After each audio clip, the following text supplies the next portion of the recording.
हिमालय की खूबसूरत पहाड़ियों के बीच बसा था एक शहर नेपाल, जो सदियों से गहरे पानी का एक तालाब हुआ करता था। पहले यहाँ तरह तरह के सांप रहते थे। उस तालाब में यूनेस्को के 7 अलग अलग विश्व धरोहर है और साथ ही में तंत्र विद्या और सबसे बड़ा स्मशान भी है। ये शहर है पशुपतिनाथ मंदिर के निर्माण के लिए जाना जाता है और यहाँ भगवान के शिव के सम्मान में काफी सारे रहस्य शहर के अलग अलग हिस्सों में आपको देखने मिलेंगे। अप्रैल 2015 जब काठमांडू में एक भयंकर भूकंप आया तो काठमांडू शहर पूरा हिल गया। देखते ही देखते शहर की सभी दुकानें और मकानें मिट्टी के ढेर में डूब गई और इस मिट्टी के ढेर में करीबन 9000 लोगों ने अपनी मौत की यहाँ पे सामना किया और साथ ही में काफी सारे परिवार अपने परिवार से अलग हो चुके। 2015 की बात करें तो काठमांडू के इस भूकंप में जिस पर इस भूकंप का बिल्कुल भी कोई इफेक्ट नहीं हुआ और ये हिस्सा था बागमती नदी के पास बनाया हुआ पशुपतिनाथ मंदिर। पशुपतिनाथ मंदिर की बात करें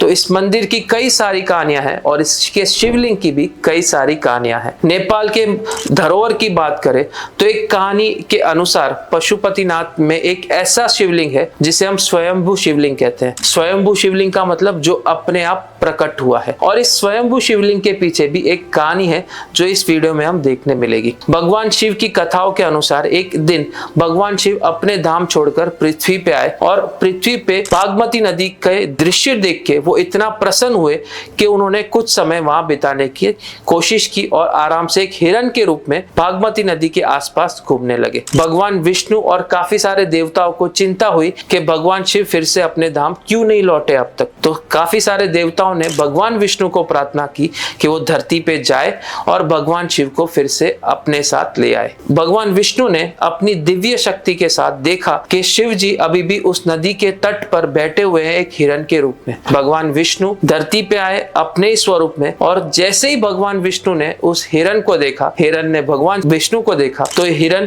तुरंत इधर उधर होने लगा। इसी समय पे भगवान विष्णु ने उस हिरन के सिंग को पकड़ा और जैसे ही भगवान विष्णु ने उस सिंग को पकड़ा वैसे ही वो सिंग नीचे जमीन पे गिर के टूट गया। भगवान शिव अपने मूल रूप में फिर से आए और अपने धाम लौट गए भगवान विष्णु के साथ। लेकिन वो सिंह जो उस समय उस जमीन पे उस स्थल पे गिरा हुआ था, कुछ दिनों बाद वहां एक शिवलिंग प्रकट हुआ और आज भी वो शिवलिंग पशुपतिनाथ के मंदिर का एक हिस्सा है। तो इसे कहते हैं स्वयंभू शिवलिंग, जो भगवान शिव के जो हिरन रूप था सिंह टूटने के बाद वो शिवलिंग की यहाँ पे स्थापना हुई। 2015 में और एक काठमांडू का एक भयंकर एक हिस्सा था जो इस काठमांडू के भूकंप से बिल्कुल ही वर्जित रहा और ये हिस्सा था कुमारी घर का। कुमारी घर की अगर हम हिस्ट्री की बात करें तो एक ऐसा घर है जहां सालों से नेपाल की एक ऐसी परंपरा चली आ रही है जो आज भी आपको देखने मिलेगी और ये परंपरा है देवी दुर्गा माँ की। कहा जाता है कि नेपाल के एक बड़े राजा थे जिनके स्वप्न में देवी दुर्गा आई थी और उन्होंने उनसे कहा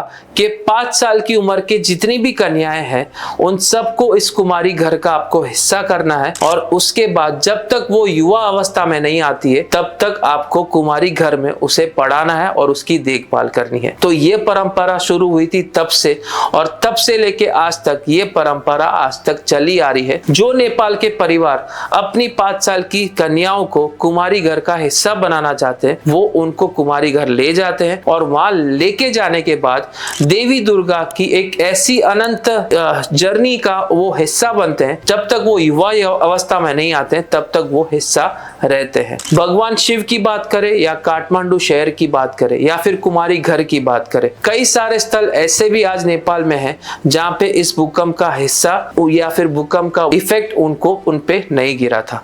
और आज भी अगर हम बात करें काठमांडू शहर की तो आज काठमांडू शहर जाना जाता है पशुपतिनाथ मंदिर के लिए। पशुपतिनाथ में एक ऐसा शिवलिंग है जिसके 4 मुख है और ये चारों मुख दर्शाता है भगवान शिव के अलग अलग 4 रूपों को। लेकिन अगर अघोरी साधु की माने, जो अघोरी साधु पशुपतिनाथ मंदिर में जाते हैं उनका कहना ये है कि उस शिवलिंग के एक 5वां मुख है जो सिर्फ अघोरी साधु को दिखता है, हम जैसे आम इंसान को सिर्फ उस शिवलिंग के 4 मुख दिखते हैं। तो ऐसी कई अनसुनी कहानियां भगवान शिव के बारे में आपको नेपाल यानी काठमांडू शहर में देखने मिलेगी। पशुपतिनाथ में ऐसे कई शिवलिंग हैं जो अलग अलग कहानियां से जुड़े हुए हैं, लेकिन एक छोटी सी कहानियां इस वीडियो में मैंने आपके साथ शेयर की। आशा करता हूं इस वीडियो को देखकर पशुपतिनाथ मंदिर की कैसे निर्माण हुई, भगवान शिव की एक ऐसी कहानी जानने मिली शायद जो आपको या मुझे पता नहीं थी, और ऐसी और कई कहानियां आपको आने वाले समय में इस चैनल पे देखने मिलेगी। तो इस चैनल को फॉलो करें, सब्सक्राइब करें और नॉट जस्ट फैक्ट के चैनल के माध्यम से अपनी स्पिरिचुअल जर्नी और अपनी कह सकते हैं पीस ऑफ लाइफ को कैसे और आगे बढ़ा सकते हैं, उसकी हर वीडियो में हम कोई ना कोई कोशिश करते हैं। अगर भगवान शिव के साथ आपकी कुछ अनकही एक्सपीरियंस कहानी है तो प्लीज इस कमेंट बॉक्स में उस एक्सपीरियंस को शेयर करिए और साथ ही में टाइप करें कि कैसे आप इस पर्टिकुलर चैनल को और बेहतर बनाने की हमारी मदद कर सकते हैं। नमस्कार।